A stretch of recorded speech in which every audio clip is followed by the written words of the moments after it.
Hi, Gail Fugit, President and CEO of the Advertising Research Foundation, and I'm here with Christine Wu. 5 weeks at Time Inc.? That's right. And you're head of strategic partnerships there? Strategic Client Solutions. Strategic Client Solutions, all right. Is that a new role?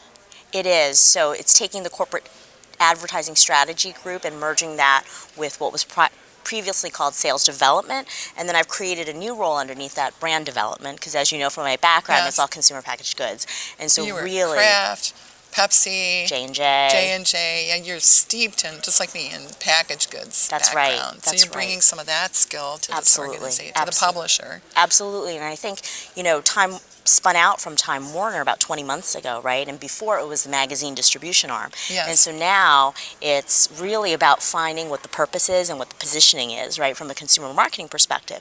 And when I started, they said to me, well, Time Inc. isn't really, a consumer brand. And I said, but you've got a house of consumer brands, right? And there's not a person out there, advertiser, agency partner, or investor that hasn't touched our brands in some way personally. I always have a People magazine in my bag. See? Thank you. And I think part of that is, when we think about it, right, no one's talking B2B, B2C anymore. Mm-hmm. It's just about talking to people. Mm-hmm. And so we really need to establish what that connection is, right? And so when we think about what our purpose is, similar to an IBM, it's not about what we make, right? So print is one aspect of it, but it's the storytelling that we bring, to the marketplace, and the different platforms are the ways that how we're transforming the company. Right, so I'm curious, 2016 CES, how did you get here? Like, go all the way back to, and how did you decide? The question I get asked most often by the next generation is, how do you know in your career when to hold and when to fold them, right? How do you know when to move? And you've had such a fascinating background between packaged goods and then Sony, right? Right. And you've led research. I mean, you have, a broad and deep portfolio of experiences. Tell your story, a little bit about, you can go all the way back if you want, but, I'm just very interested in hearing how you made those choices. Sure, yeah. I mean, I went to an undergrad business school, and I knew from there that I wanted to do marketing. Where was that? Wharton. Okay. At the University of Pennsylvania.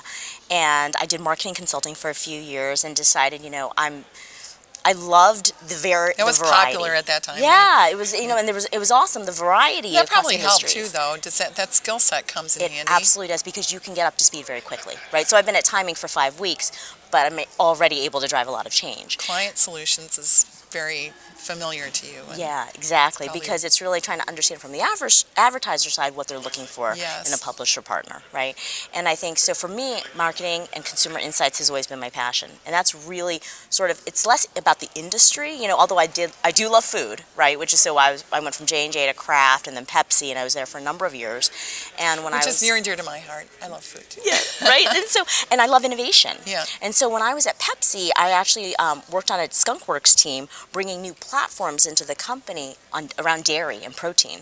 And what you find from the center, it's really difficult to launch something new. It's better for a company that large to just buy. And then from there, I done marketing plans. Did you lead M&A then? Partially, from the marketing aspect. Got it. Yeah, and so that's when we decided to buy Naked instead of, we'd created our own brands to go into Whole Foods, because Whole Foods was new at the time.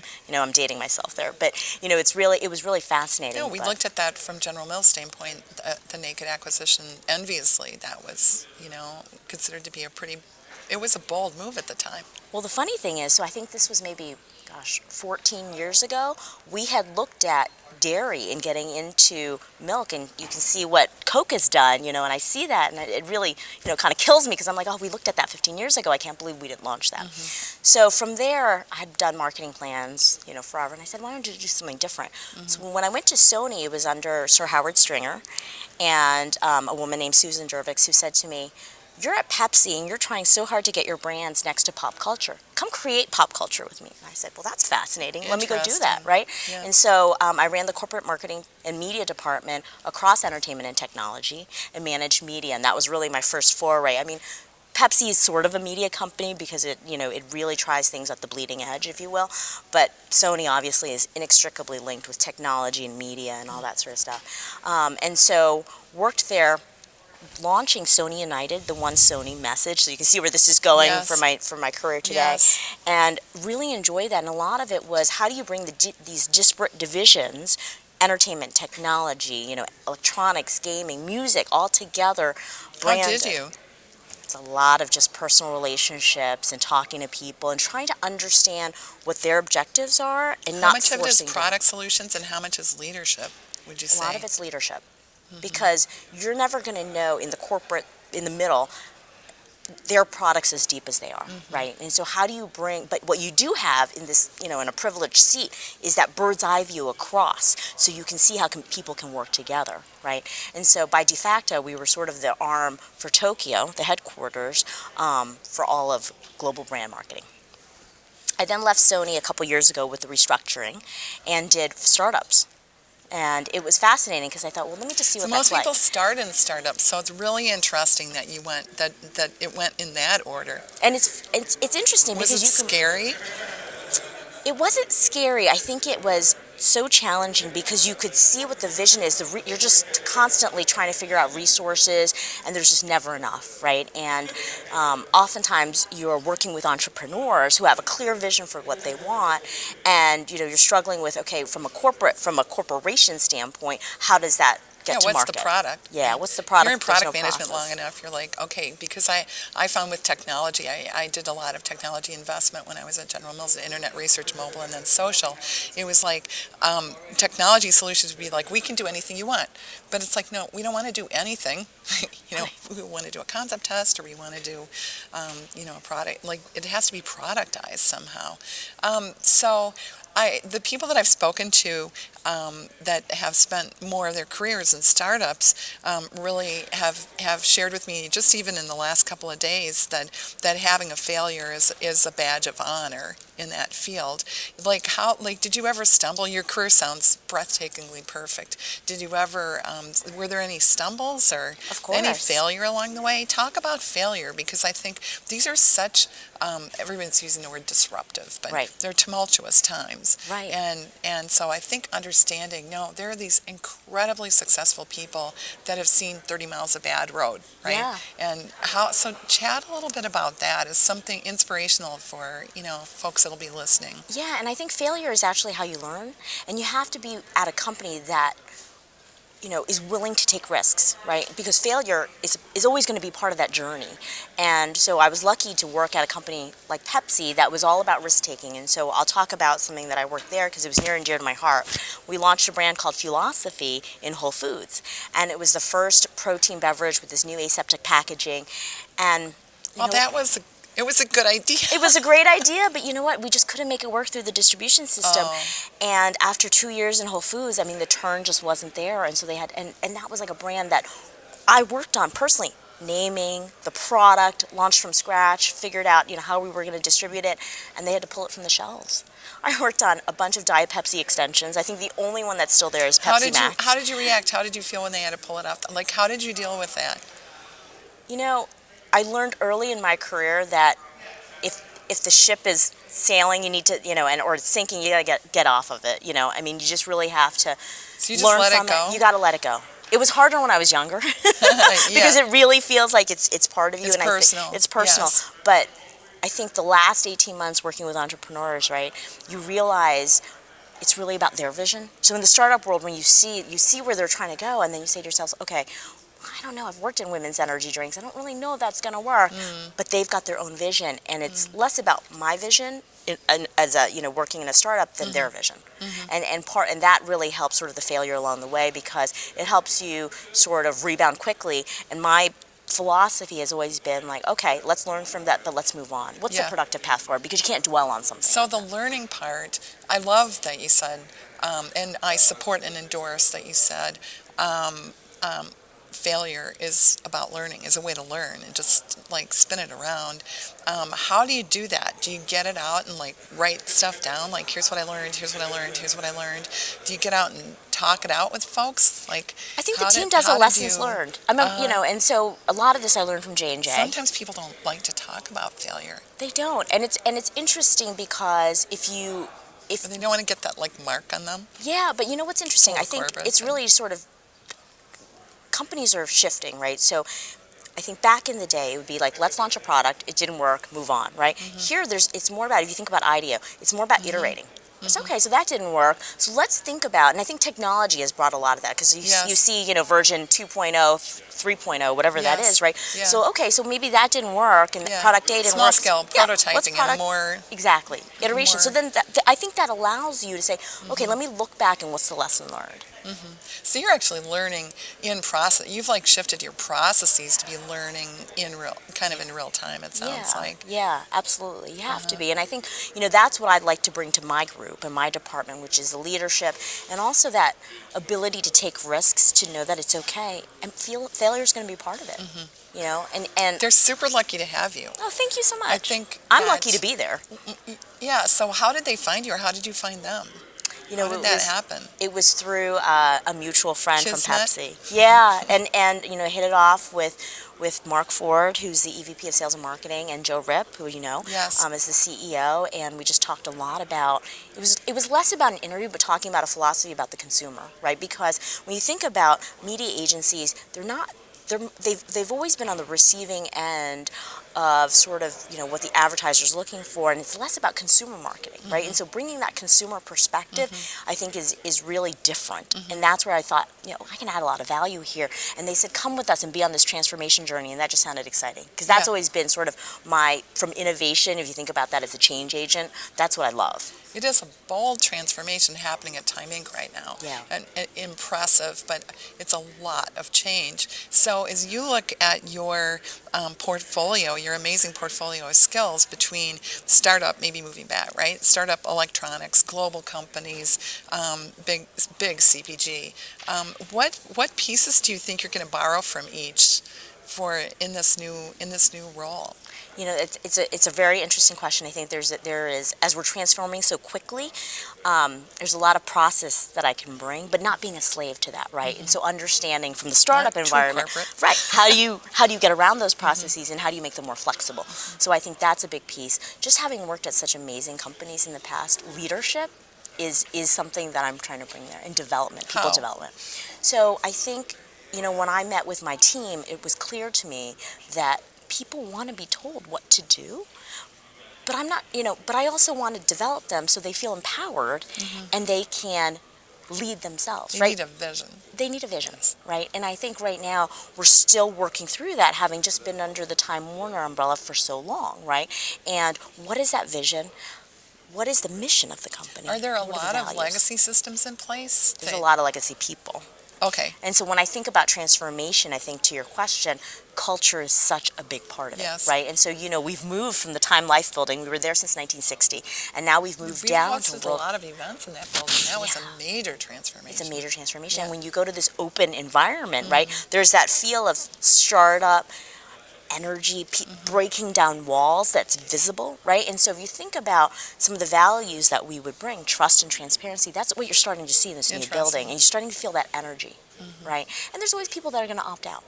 Right, but then there's other folks that come in that bring new blood, and you can see, in some of the hires you. that we've made, hopefully, and Jennifer Wong from Pop Sugar, and Rich Batista from Fox and News Corp, just new folks, different backgrounds, and how do you infuse that into Time Inc? It's such an amazing brand. I mean, it's like being at Sony, being at Time Inc. How do we take these brands that have somehow lost their way, and everyone's rooting for you. That's the thing, right? It's not like it's one of those brands that people are like, oh, whatever. It's a good point. Everybody wants you to succeed.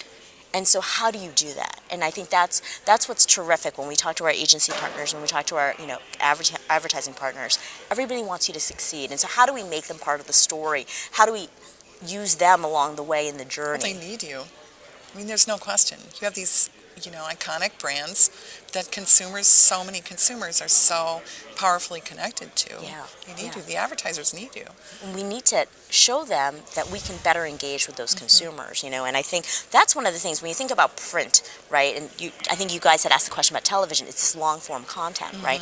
And so people are absorbing information these days in snippets, right? It's like we can't even take the time to say I'm sad. I'm just going to send you a sad emoji, right? So Yeah. everything's shorthanded. Twitter's only 140 characters, Vine's 6 seconds. So how do we communicate these messages in a shorter amount of time, right? So I think you're going to see that. But on the other end, there's no there's lack of emotion and empathy, right? Because of everything that's happening out there, whether it's just terrorism, whatever. And so you're going to see brands really try to connect with Trust. consumers, in this long form, epic sort of stories. Because stories are at the end of the day how people connect. Yes. And so I think that's where we need to really think about that as a company because we're storytellers. We really believe that at the RF as well. Do you think different, like in terms of creative, do you think different creative executions across different platforms, or do you think like brands, like one brand, one approach? What's your perspective on creative these days, especially with your background? It's kind of a trick question for anybody listening, but you know what I mean from your background in CPG. I totally do because I was back in the day, right? It was the 30-second spot. I'm just going to push that out, and now it's about a conversation And if you and did, a you dialogue. just cut it down to a 15 or a Right, 10, right. And you're like, okay, It's the 15 is for same efficiency. thing. Right, Yeah. exactly. And now, and everything was built from that spot, right? Like the print, everything. And so now I think we need to be a little bit more cognizant about the different platforms because those different platforms allow you different ways to communicate, right? So how do you tailor the messaging, keeping that messaging consistent and on brand? So you're going to customize. You have to. Yeah. Right? But you need to still make sure that each piece of communication, each message is on brand. I think people in the industry are, my observation from the RF standpoint is people are really struggling with how to customize to different touch points because, and especially if you are a traditional long-form television, the bulk of your spending has been in that, it's reflexive, right? You just keep kind of... Because that's the scale, right? And so I think that. what we're thinking about is how do you That's have the these scale. custom Good conversations, right? One-on-one at scale, right? Because now what's happening is all these niche players are popping up and they're able to really engage deeply with attentive consumers because you're talking to them in a way that they really understand. And so how do you do that at scale? And that's what we're on that journey of trying to figure that out. So you've had such an interesting year, Christine. 5 months in this role. 5 weeks. Oh, 5 weeks. Okay. Okay, so that'll be easier math for me than I guess 11 months or 10 months and 3 weeks and doing other things. Look back at 2015. What would you say your biggest success was? Well, I worked on a lot of startups in 2015, and helping those guys get to market, I think, was really exciting. And just being able to institute change in my department. I mean, it's only been 5 weeks, but we've restructured. There's a new feeling of energy because we've moved and just sort of like you had asked me, what did I bring from my background? And it's really that idea of, okay, what's the career path for my team? How do we develop people? How do we lead in an organization, right? We're in a sales organization, so what's the role of marketing? Yes. And having people understand what that is. Yeah. Well, and I like that it's like a sales organization, but you're talking about marketing, not just sales. Because I think CMOs want to have a discussion about marketing. Yes. How is it affecting the consumer, right? And then, fine, you can sell me later, but I want to have that conversation. I want to make sure that you understand what my challenges are. Yes. And that's where you can get really deep with some of our clients. And how do you reconcile what's going on with measurement these days? What's your perspective on that? Well, I think that, the reality is because the marketers ask, and they're being held to greater levels of accountability. No question. No question. Right? So if you get $1 to spend, they got to go back to their C-suite and prove that it works somehow. Well, the thing that's so challenging, right, is if you're an e-com brand, it's easier to reconcile the ROI, right? Because a lot of what you're doing is digital. But that is only one piece of it, right? So what I think you're starting to see brands see, perspective is that you're not building your brand equity, and that's still really important. Yes. And so how do you do that? Because that ROI is always much more difficult to quantify. Yes. And so I think measurement will continue to play a role.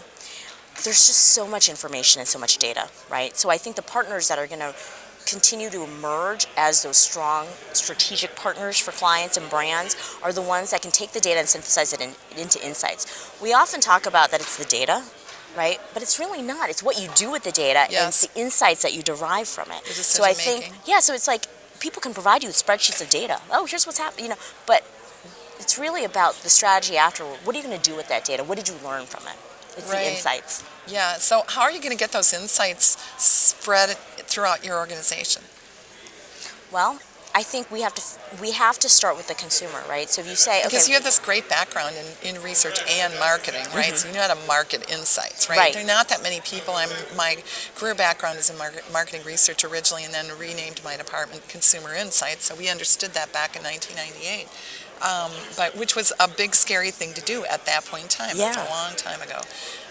But I think the question is with your, I don't think that that many researchers are very good at marketing the insights in their organization. So you have a kind of a perfect background for that. Yeah, I think it's a partnership though, right? Because, I don't go deep on sort of all the research pieces, but I do understand the insights piece. And I think, what's happening, right, is we're starting to talk a lot about data, big data, because that's the buzzword. I already talking about But that. data in itself is not an answer. It's about the insights and it's what you do with it. So that the consumer insights group is so incredibly important to bringing that data to life, to a brand, to a customer, to internally in an organization. Well, what do you do with it, right? So I think that you're going to see that, I think, start coming together.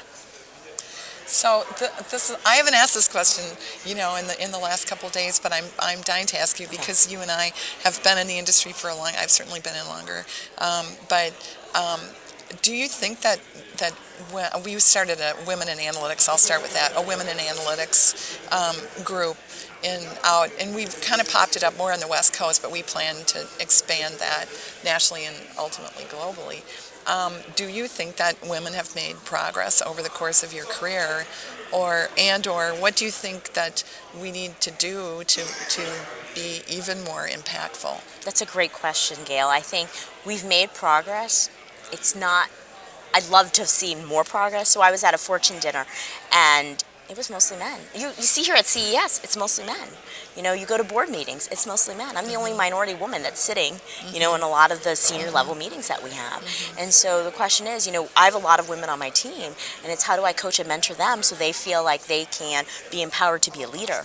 I was on a panel yesterday, and a couple women came up to me and they said, thank you so much for showing that there can be women that are leaders in organizations that are powerful and that sort of thing, And I think leading by example. I was at the White House a few weeks ago, meeting with the chief technology officer as part of the Girls Lounge. Yes. Right? With Shally Zalis, Yes. who I'm sure you know. Yes. And Megan Smith was there, and she was talking about Well, I've met actually last year at CES. Okay, great. Yes. And so she was talking a lot about really it's the powerful. visibility, right? So when the Social Network movie came out, the applicants for STEM for males shot up 30%.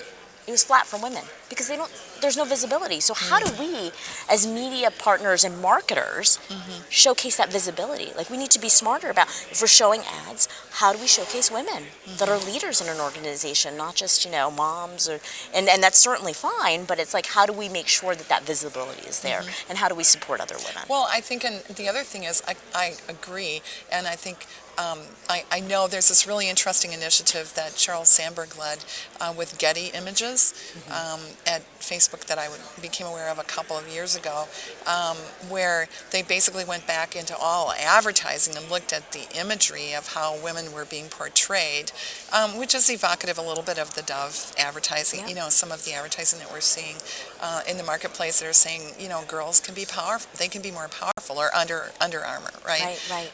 So I think the advertising industry has a big opportunity. It's just building on your point that how women are portrayed is also critically important, not just the leadership opportunity behind what we're creating No for question. the next generation of consumers. No question, right? Because what you see is what you perceive. And so if you've never seen a woman scientist, leader, you don't think that can be done. Yes. And I think that's really important Yes. that we showcase that. Yeah. So last quick question is a prediction for 2016. Oh, wow. It can be personal, it can be business, it can be what's going to happen in the advertising industry, it could be Time Inc. You